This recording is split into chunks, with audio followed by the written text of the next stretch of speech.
धर्मनगरी काशी में 3 संकल्पों के साथ स्वामी अभिमुक्तेश्वरानंद ने बड़ा ऐलान किया है। हमारे साथ बातचीत के लिए जुड़े हैं, हम उनसे बात करेंगे।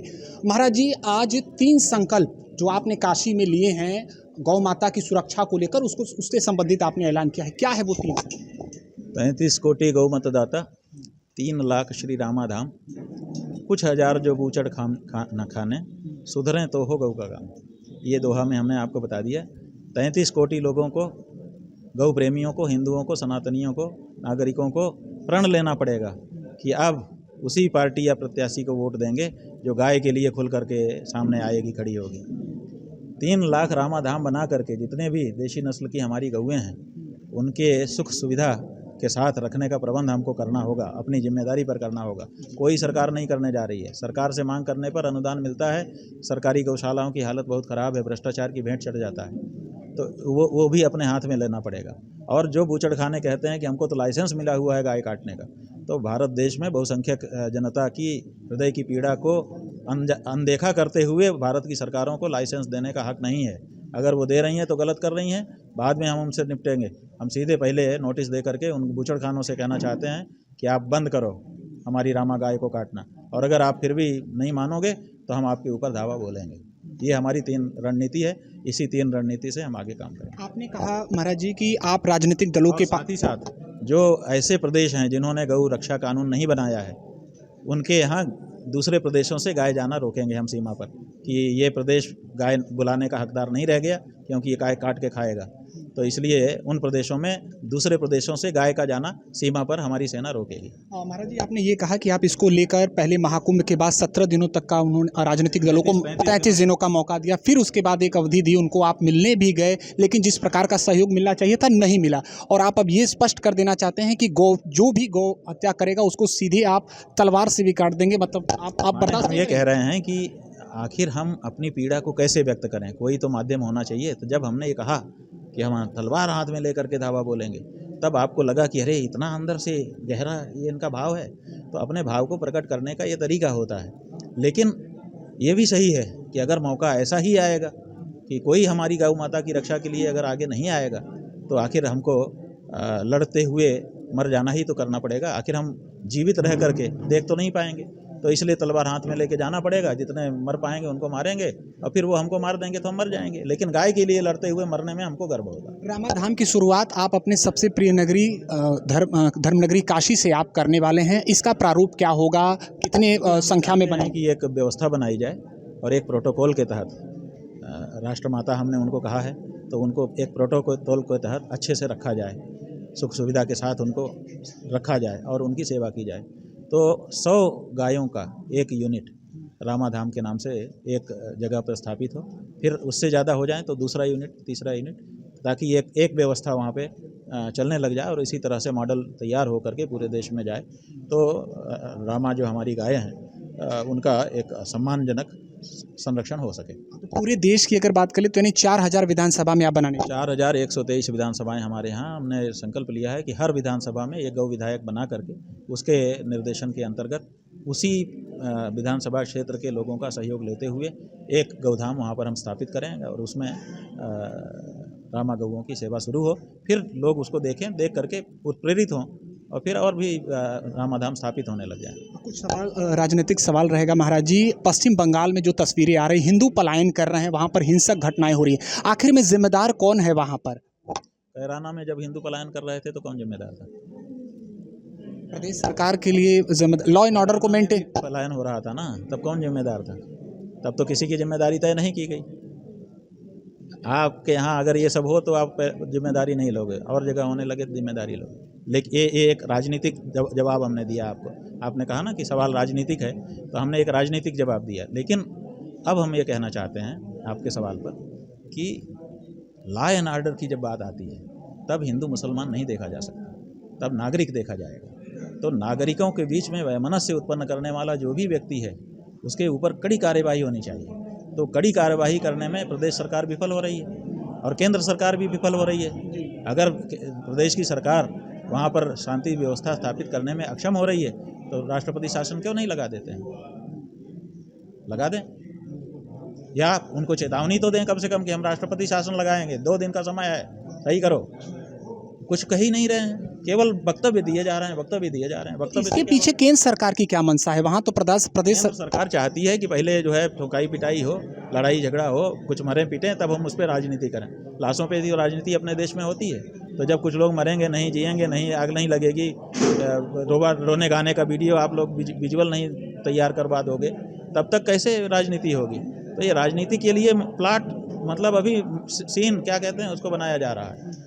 ये इसमें दोनों लोग राजनीति करेंगे। उस प्रदेश की जो मुख्यमंत्री की पार्टी है वो भी राजनीति करेगी और भाजपा वाले भी राजनीति करेंगे, कांग्रेस वाले, वामपंथी सब इसमें राजनीति करेंगे। एक बहन के साथ बलात्कार हुआ था, कई महीनों राजनीति हुई, क्या न्याय मिल गया उसको? अब उसको भूल ही गए हो। क्या नाम था बताओ आप? किसकी बात कर रहे हैं? निर्भया की? बताइए भाई, भूल गए? आप दिल्ली की निर्भया चलाया है आप लोगों ने। एक बहन के साथ जब कलकत्ता के अस्पताल में अत्याचार हुआ था तो चिकित्सकों ने लंबे समय तक 2 महीने तक आप लोगों ने वो चलाया था। आज वाराणसी में एक बहन के साथ 23 लड़के 7 दिन तक लगातार बलात्कार करते हैं।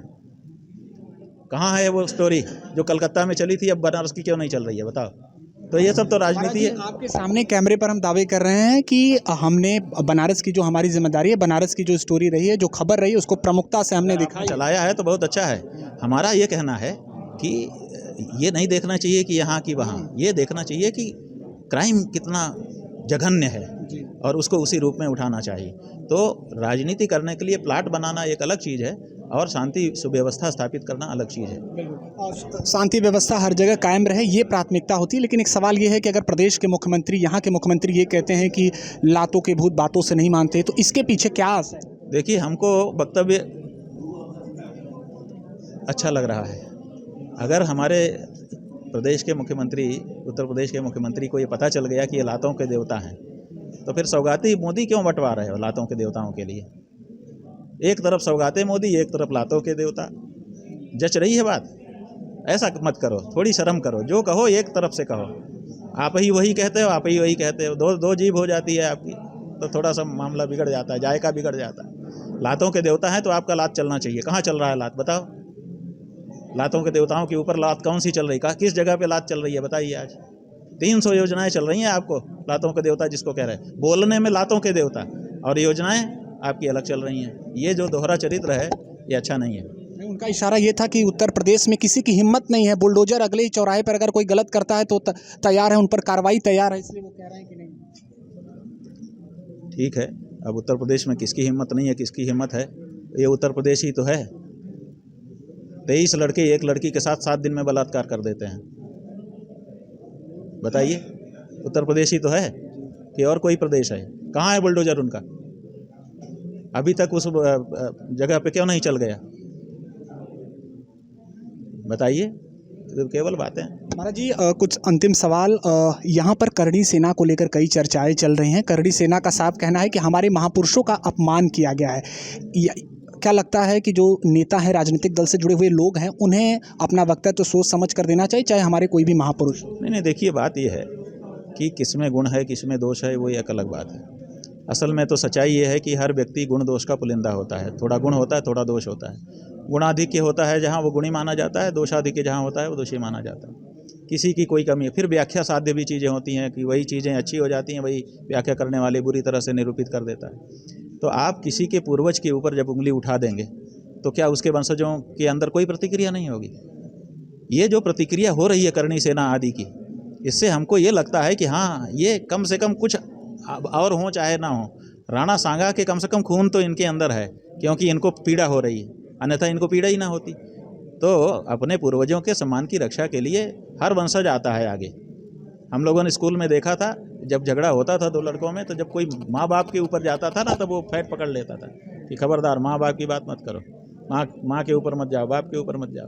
तो ऐसे ही किसी के पूर्वज के ऊपर कोई टिप्पणी करना ये बुद्धिमत्ता नहीं है। और अगर किसी ने कर भी दिया तो उसका तुरंत उसको शांत कर देना चाहिए, उसको समर्थन करना ये तो और भी बड़ी मूर्खता है। यानी करणी सेना की जो सोच है, नीति है, वो सही है, क्योंकि अपने पूर्वजों के सम्मान की रक्षा के लिए हर वंशज को अधिकार है। अपने पूर्वजों के सम्मान के लिए सबको खड़ा होना चाहिए। महाराज जी, अगर जातिगत अगर संगठन बनाए जाते तो जाति का क्या होता है? हमारे पूर्वज का अपमान आप अमुक जाति में है सभी लोग करें, सभी लोग उसका विरोध करें ना, कि अगर कोई भी जाति का व्यक्ति है अगर राणा संगा का अपमान कर रहे हैं। हम ठाकुर थोड़े हैं। हम तो कह रहे हैं कि करणी सेना के लोग ठीक कर रहे हैं। अपने पूर्वज के सम्मान के लिए अगर वो सचेष्ट हैं, इसमें क्या खराबी है। हम ठाकुर थोड़े हैं, क्षत्रिय थोड़े हैं, लेकिन हम भी उनके साथ खड़े हैं कि नहीं खड़े हैं। क्यों? क्योंकि हमको ठीक लगती है उनकी बात। आप क्यों किसी को चिढ़ा रहे हो? किसी के पूर्वज के ऊपर क्यों उंगली उठा रहे हो? और जब उंगली उठा रहे हो तो भोगो, भोगना तो पड़ेगा। पंडित धीरेन्द्र शास्त्री अब हिंदू गांव बना रहे हैं, अब वहां पर सिर्फ हिंदू रहेंगे, गैर हिंदुओं का प्रवेश वर्जित होगा। भाई हिंदू देश बनाने चले थे, अब हिंदू प्रदेश की तो बात बीच में छूट ही गई। अगर हिंदू देश नहीं बना सकते थे तो कम से कम हिंदू प्रदेश बना लेते। अब हिंदू प्रदेश नहीं तो हिंदू जिला बना लेते। हिंदू जिला नहीं तो कम से कम हिंदू तहसील बना लेते। हिंदू तहसील भी नहीं तो कम से कम मनसा क्या है उनकी, वो करना क्या चाहते हैं फिर वही पता नहीं चलता है। बात यह है कि हमको एक बात समझ में नहीं आ रही है, हम आपके माध्यम से भी जानना चाहेंगे कि जिस गांव में वो जगह लेकर के हिंदू गांव बनाने के लिए बात कर रहे हैं, वो गांव हिंदू है कि नहीं। अगर वो गांव पहले से हिंदू है तो फिर उसके अंदर जो बनने वाला है वो अलग से हिंदू गांव कैसे होगा। और अगर वो गांव हिंदू नहीं है तो उसके भी कारण बताएं। नहीं तो बागेश्वर धाम जैसा महान सिद्ध स्थान है तो वो हिंदू गांव क्यों नहीं है। महाराज जी, एक अंतिम सवाल, आपने ये कह दिया कि गौ माता की रक्षा को लेकर किसी भी राजनीतिक दल का आपको वो विश्वास नहीं मिला है, लेकिन महाराष्ट्र में आपने आशीर्वाद दिया था क्योंकि महाराष्ट्र की सरकार ने गौ माता को राज्य माता का दर्जा दिया था। तो क्या एकनाथ शिंदे हो या कोई अन्य व्यक्तित्व हो, उसको आप देख रहे हैं कि ऐसे व्यक्तित्व को आने वाले समय में राजनीतिक जो जिम्मेदारी है वो देनी चाहिए, देश की कमान देनी? देखिए, अभी तक 5 से 6 लोग गौ माता के संदर्भ में हम लोगों का ध्यान आकृष्ट कर चुके हैं। एक हैं सुब्रमण्यम स्वामी, जिन्होंने अटल बिहारी यही 2017 में मोदी जी के समय में ही गौ रक्षा बिल संसद में पेश किया था, प्राइवेट मेंबर बिल पेश किया था। हालांकि उस पर चर्चा नहीं करवाई, पास नहीं हुआ, लेकिन पेश तो किया उस आदमी ने। कम से कम उसको लगा कि हिंदू सत्ता स्थापित हुई है तो गौ रक्षा बिल आ जाना चाहिए। तो हमारे लिए सुब्रमण्यम स्वामी हिंदू है। एकनाथ शिंदे, उसने गठबंधन सरकार होते हुए भी हिम्मत की और बाकी लोगों के न चाहने पर भी जिद करके गौ माता को राज्य माता का दर्जा प्रदान किया। वो हमारे लिए हीरो है। इसी तरह से हेमंता बिस्वा शर्मा है, जो असम का मुख्यमंत्री है। पूरी तरह से तो गौ हत्या बंद नहीं कर सका, लेकिन सार्वजनिक रूप से उसने भी आंदोलन के बाद सोचा कि कुछ तो करें हम, तो सार्वजनिक रूप से गौ हत्या पर पाबंदी उसने भी लगाई। गेनीबेन ठाकुर नाम की एक सांसद है जो गुजरात की है, उसने संसद में गाय की बात उठाई कि गौ माता को राष्ट्रमाता बनाना चाहिए। अभी होशंगाबाद के सांसद हैं, क्या नाम है, होशंगाबाद मध्य प्रदेश में एक जगह है, वहाँ के सांसद हैं। उन्होंने अभी संसद में खड़े होकर के गौ माता को राष्ट्रमाता बनाने की बात की। इसी तरह से उत्तर प्रदेश में भारतीय जनता पार्टी के विधायक हैं नंद किशोर गुर्जर, उन्होंने गौ माता के लिए सदन में खड़े होकर के आवाज़ उठाई। ये हमारे हीरो हैं। ये जब भी चुनाव लड़ेंगे हम अपने लोगों को कहेंगे कि इन्हीं को जिताया जाए। और ऐसे ही गौ भक्त निकल करके देखिए आएंगे और आगे चल करके वही विधानसभाओं में और संसद में बैठ करके गौ माता की रक्षा का कानून बनाएंगे। बहुत बहुत धन्यवाद बातचीत के लिए। तो तमाम विषयों पर बातचीत की है ज्योतिषपीठ के शंकराचार्य स्वामी अभिमुक्तेश्वरानंद ने।